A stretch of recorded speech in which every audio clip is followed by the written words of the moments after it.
Hey YouTube, it's Jacob again from Team Pyramid, continuing on another discussion. And this is And the same duel. Yeah, this one's taken a while. So yeah, I believe It's my turn, isn't it? Yep. And I believe Jacob was about to segue into some talks about meta players versus casual players. So I released I'm still playing the Diabolus deck, and if you noticed, the game sort of actually got into a state that we stopped playing and just talking. I asked a few questions on a few social network sites about this and what everyone's opinion is on it. So I had quite a few good comments come back, and quite a few ones where you guarantee these are the sort of people that just want to watch the earth burn. It's literally that sort of comment. But I asked the question: what do you think the reason for the divide is between meta players and casual players? And from what I can gather is that the casual players say they don't care whether they win or lose, it's just a love of the game they like playing. And they're also saying that it's the price of the cards. So we're gonna talk about this because I buy quite a lot of cards, as you guys know, and as my friend Corey knows, and my missus that's in the background that's listening in, she will more than happily turn around and say, yes, I probably spend more money than I should on cards. But Corey goes out and buys single ones and spends very little on cards. So we've sort of got a bit of a divide here, if that makes sense. Not a divide as such, but we've got two opposite ends of the spectrum. So, what would you say, Corey? What would you say your thoughts on the divide before I get into what some of the comments and everything were? So, my personal opinion for the divide is that Jacob doesn't make his move. Oh, it's still my turn, isn't it? Crap! So, a big issue I have is money. It's expensive. If you want to be pro, or at least even have a shot at getting in the top 16 or 8, you can't show up with an archetype deck. You probably can't even show up with a deck you think is good at your shop. You will need, and this is one of the things I will say about Yu-Gi-Oh! Versus other card games. Top tier decks require you to go look up other people's top tier decks. The meta's already been decided. The general way it plays out has been decided. You'll have a couple of fringe decks which will show up every so often. See Gem Knight. Guy clearly saw, well, we've got extra zone. We now have 6 zones instead of 5. I can do something with this and make with this one card, because previously I couldn't kill you with this one card. Now it's so much easier. And when what's this called? Summoning Witch? Sorceress? Summon Sorceress. Summon Sorceress. She comes out, if you've not seen it already on like YouTube videos. 2 cards. You need 2 cards to set off the Gem Knight engine. And when that happens, you can guarantee they're getting that. Those ones that do damage will be limited to 1. Attack for 2,800. Okay. But that deck is still relatively cheap to actually pick up because it's not won anything. It's a FTK, which is nigh impossible to get in Yu-Gi-Oh! Most times. And then on the other hand, I understand exactly what you're saying, because then on the other hand, I have over here a deck that pretty much everyone hates at the moment, and a deck that to be fair needs to be addressed, and I play it, and that's Pendulum Magician, and it does need to be addressed in the ban list completely 100%, so we can get a fresh start. That Pendulum Magicians cost you what, the best part of, to get the deck fully, £650, if not more, and then compared to how much would you spend on how much would you spend and say, because you've looked into getting the Gem Knight deck, how much would that cost in total? I think, no, see, I'm lucky because I already have Brilliant Fusions. That needs to be banned. At least limited to 1. No, just shoot it. If it was limited to one, everyone at least knows once they've dealt with Just it. burn It's it. pretty much dealt Just with. burn it. But the deck itself, I'd probably say you're looking at about £100 for the full thing. That makes it run. That's not even including the extra cards, just in case something happens. That's Great British pounds, by the way. It may vary if you're watching in different countries or places like that. So it may be more in euros. It may be less. I couldn't honestly tell you. Yeah, and again, the reason why this is because it doesn't win. It's not a top tier deck. Tribute. If it won, people wouldn't be selling it for that price. But you look at things like Solemn Warning, Solemn Strike, even though they then released like the common versions of the Solemn stuff. Other than Strike. Other than Strike. But Strike's limited to one. No, Strike's still at 3. Strike's still at 3. But even the other ones, which are generally Judgment better, and Warning. yeah, They're they're still expensive. Even the commons are expensive when it was like almost a guarantee to get it. Just because of how good it is. And the Spell Fragrance, much the same. It's a side deck card that most people will run. Still in there. One thing I have noticed though, from looking at top tier deck lists, is many have gave up running the Solemn Brigade. That is true. That is true. It's and I think getting back onto the topic of what this was, meta versus casual, people are saying it's the price of cards, and I fully get that, but we shouldn't hate let's be honest, it's a child's card game. It's a child's card game we're all playing, and we're calling each other scrubs or sheep or basically scum of the earth if they disagree with what you think. And someone on one of the comments actually said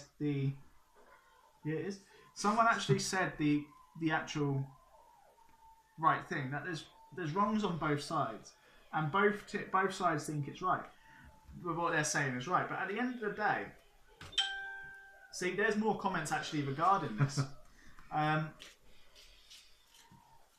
There's so many factors going into it. It's that this will never change. No. The thing is, I think there's a bit of the realization versus the imagination.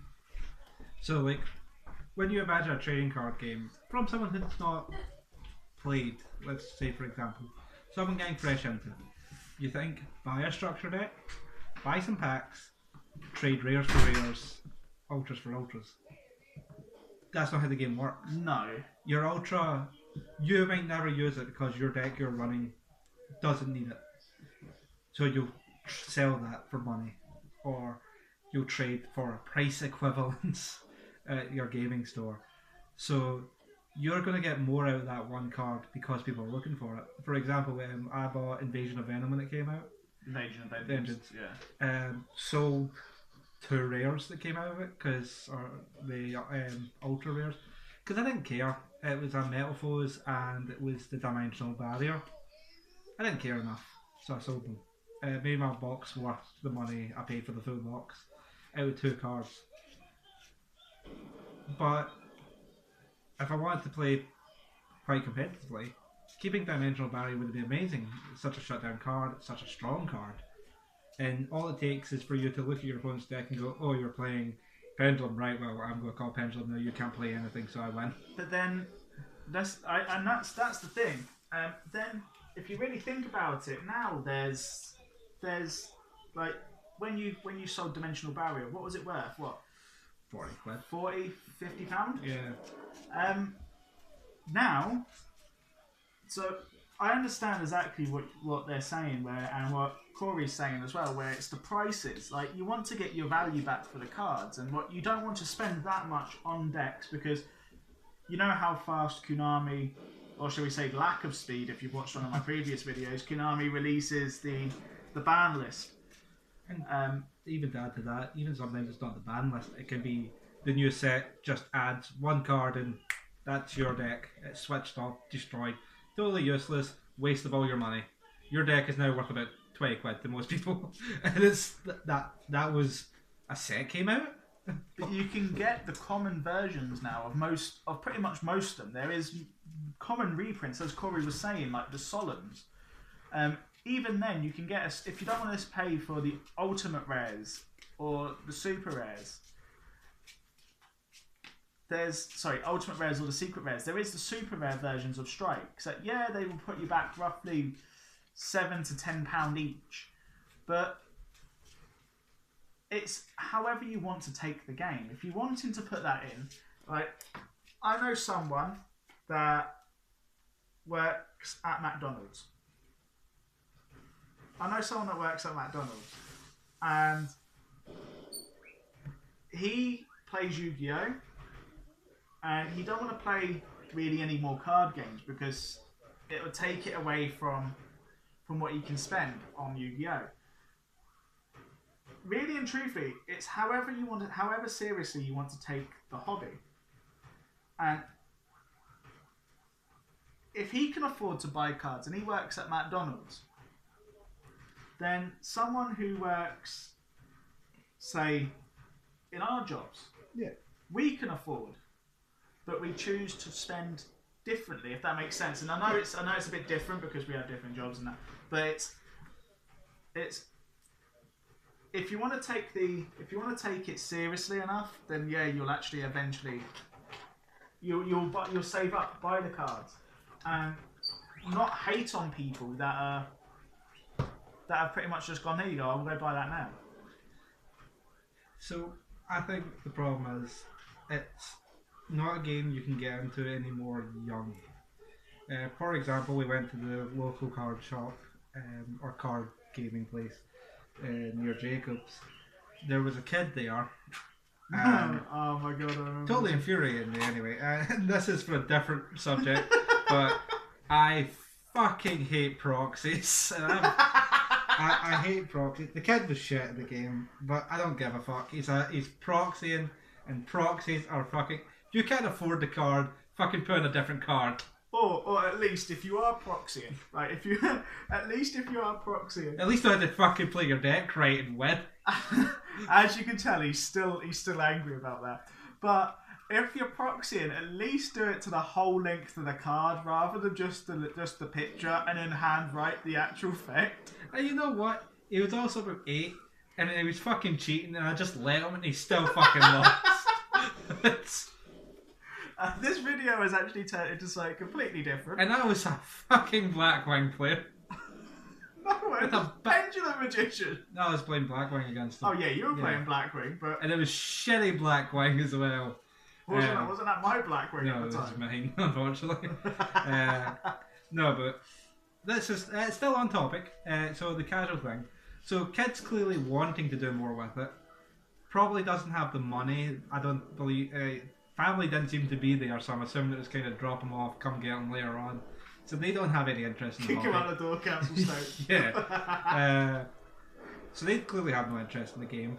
So could you imagine this kid going up to like his parents and going, I need you to buy me £150 worth of cards. How many is that? 3 Ash Blossoms. Why the fuck? Well, I literally cannot beat anyone at the game store because they're all in their 30s and have jobs. I'm not 30 yet. Yeah, but you know what I mean. It's just like generalising because there's some old ass guys in that one. And it's true because at the other end of the spectrum, I went against someone who clearly plays competitively because at the time Zodiac was the popular deck and the strong deck. He was running Zodiac. It's like, oh great, well I guess my deck that's not built to play competitively is not going to win this one. What did he do? 2-turn you, didn't you, if I remember something like that. I mean, it was just like, okay, well I mean, I don't have half the stuff that you need because I'm not going to spend about 40-50 quid on my shit deck to stop professional decks or like top tier decks. If I wanted to do that, I would also have a top tier deck, and then. Well, no, see, because at that point, I was playing Zodiac. I was playing Zodiac ABC, so I know it's not the same sort of build as he was playing, but I was still running the Dryden. I was still running everything that is necessary to get it going. And this was before Master Rule 4, and this guy still, I think it was what 2-3 turns, and I was out. Yeah, it's so much. it's such a money game, and again, the only reason they cost money is because they're top tier. But then we, as the secondary market, so me, Corey, whoever's watching this video, us as the players, Konami has nothing to do with. I just want to expel this, like, this whole, well, they spend more. We set the prices. Yeah, Konami sell it off to the distributors, or the stores buy it directly from Konami. At that point, Konami don't give a shit what you do with them. They really don't. No, but the problem becomes that you don't buy them, and you won't buy them for ages and ages and ages, and then the price just keeps going up. Like, that's the thing. It's nothing's about supply and demand when it comes to these things. Like, I failed attempt at that Star Trek video. Like, even those cards, dead game for 12 years. People are still trying to sell decks of it for hundreds of pounds. You can't play this anywhere. No one is going to pay a couple of fucking £200 for a dead card game. But that dead card game, remember, has still got a championship. Yeah, in America. Like, ain't no one in Britain getting this to go over to America to play it. I actually think that was my worst viewed video. I can believe it. I'm not joking. But no, like... I'll go first. I also think there's fun in casual versus meta. See, some meta decks can be fun. Yeah. I'm not being funny. I love playing my ABC, and I love the fact that people just literally stare at you like you're the trash on earth. And it sounds horrible, and I know I'm probably... And it's the same as my Pendulum Magician. I love sitting there and playing that, and you literally get glared at. Oh yeah. Like, they really do have... And there's seriously, I'm getting comments on this literally as we're speaking. Here you go, I'll read a few about this. Just while Corey's like doing his phone. Like, I mean, so I don't think top tier is fun, because top tier is built around doing a few things and doing them well. You make up for your weaknesses through splashable cards, Regekis, black holes. What cards could screw up your deck that are not in the game, but are currently run in other top tier decks? Get the counters to them. As soon as they're not being run anymore, you have to move on and get other things. See again my thing with a lot of them don't run the Solemn Brigade anymore. Solemn Brigade's gone. That's it. No, I can do it. Now it's just all spell or all trap. There's very few of them that are like a half and half anymore from what I've looked at. Again, this doesn't apply to all before anyone does comment on it. But a lot of them, it does work this way. For example, Jacob's ABC deck that he's currently got. I've looked at top tier ABC decks that win. What do? They run majoritively still the same ABC stuff, but now they run not Ghost Ogre, what is it, Reaper? Yeah, Ghost Reaper, and they throw in the Pendulum Link monster just so that they can go, well, that's that out of the game, and then that's their opponent if they're running Pendulum. Done. Can't do anything now. Or like their ability to do things right down the tube. There you go. Here's some comments. I'm not going to read out names. But there's been one guy on here who I will give a shout out to. He's also called Jacob, and he does have a channel on YouTube, and I will thank him because he's been quite vocal on this, and he's actually helped me with quite a few comments and seeing from both sides. So that's Jacob Carroll, and he's got a channel, and I'll read that out to you in the next few minutes, his channel. So if you want to go check that out, that'd be great as well. But some people are saying on here, because this is literally me reading it, both players shit on each other as if one's better than the other. Neither can come to an agreement, and either is totally fine to do so. And I don't agree with that. And the divide occurs due to the following factors. Basically, from what this person was saying is, and I'm still getting more and more comments.